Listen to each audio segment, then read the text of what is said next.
Like most people, I have a cupboard full of spices, dried seeds and bark that we all think of as commonplace.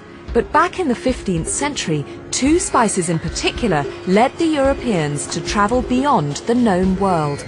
I followed them to India looking for pepper before heading to Sri Lanka. Our story begins with a spice that every single one of us will have in our cupboards or on our tables. It's so ordinary and everyday that we utterly take it for granted, and it's this: black pepper. But this was once so valuable it was known as black gold, and in medieval times, if you stole a handful of peppercorns like this, it was as lucrative as doing a successful bank raid today. Serving black pepper to your guests was undeniable proof of your wealth and power. This was once the world's most sought-after spice, and it comes from here, Kerala, Love affair in with southern pepper India. dates back to the Romans. They couldn't get enough of the stuff. And it wasn't just roads and plumbing they brought to Europe. They left us with a taste for what they called Piper Negrum. But what do we really know about this spice? To find out, I'm travelling high into the hills of Idukki, one of Kerala's premier pepper growing areas.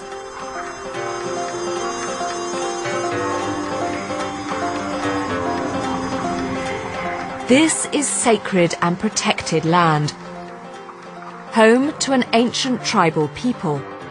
The Manan have been cultivating pepper for centuries. It's a really effective use of land, actually, isn't it? Karan Bakshi, a former chef, understands this spice and now works with the tribe, growing and selling it.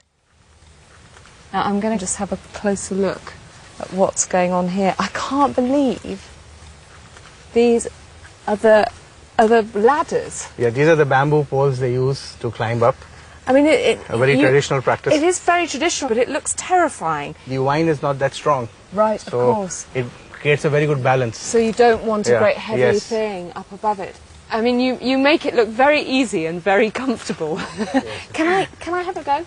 So let's see. Right, and then I'm. It's quite wobbly. So how? Oh my goodness! I'm not sure this is a good idea. So you. It's twisting.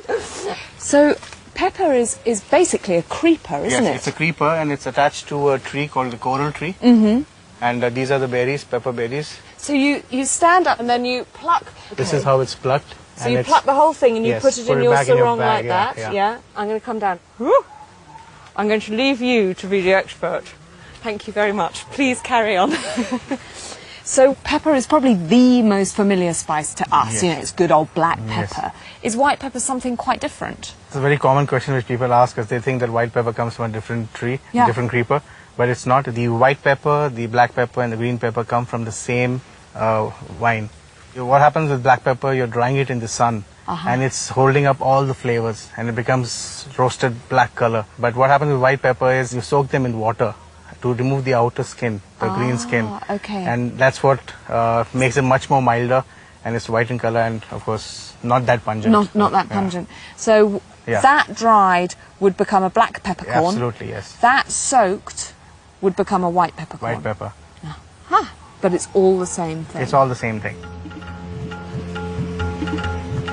Pepper has been harvested like this in India for thousands of years, and for centuries the people who sold it to the rest of the world were Arab traders. They knew where to find it, and they weren't about to let anyone else in on the secret.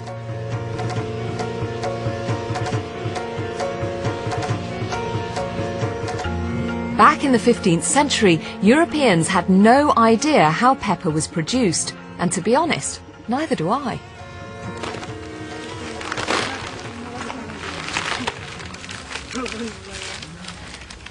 So do you just whoosh, like that? No. No? No way. You trample it? Yes.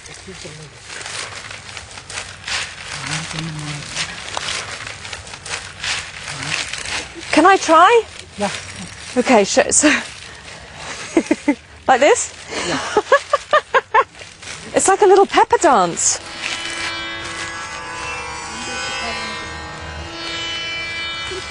What do you think, girls? Good? What's extraordinary when you're doing this, as badly as I clearly am, is that you get the smell of pepper coming up from your feet. Go on, you do it. This is how it should be done.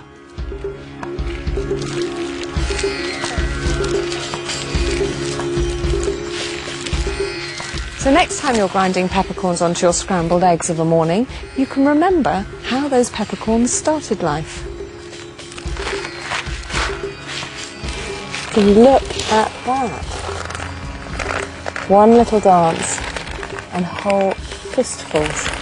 But for centuries in the West, pepper was a luxury item and came with an air of mystique.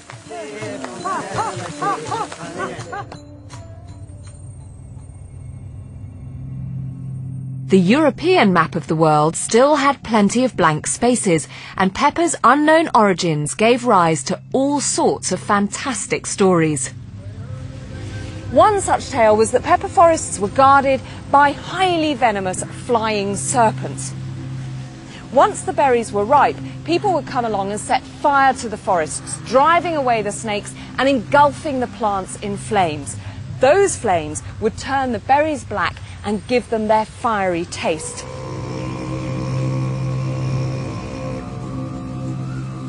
The berries then had to be harvested at breakneck speed before furious serpents returned to wreak their revenge. These tall tales suited the Arab traders who were making a fortune while protecting their source. The spice was sent on a marathon journey, travelling from here to the tables of the rich in the West. And along the way were plenty of merchants charging a hefty markup. Today in Kerala, there are still plenty of spice traders doing very nicely out of pepper. In the 15th century, these little dried berries not only spiced up the food of the rich, they were also believed to be a cure for the plague, the Black Death, ravaging Europe. The Arabs had total control of the pepper trade and the vast income it produced. But that was all about to change. On the 8th of July, 1497, Portugal sent their finest navigator, Vasco da Gama, in search of pepper. Da Gama was 37 years old and the son of a nobleman with a reputation for steely determination. He was going to need it.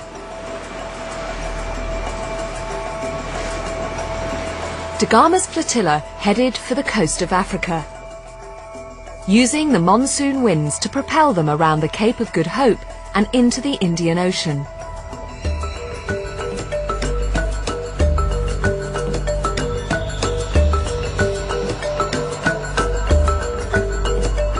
Finally, in May of 1498, Da Gama's crew landed on the Malabar coast, making them the first Europeans to find the sea route to India.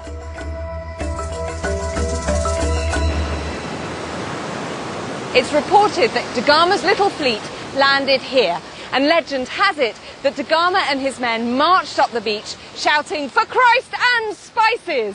Although more likely, some poor soul was sent ahead, and only when he came back in one piece did Da Gama go ashore, although obviously that version isn't quite so good for posterity.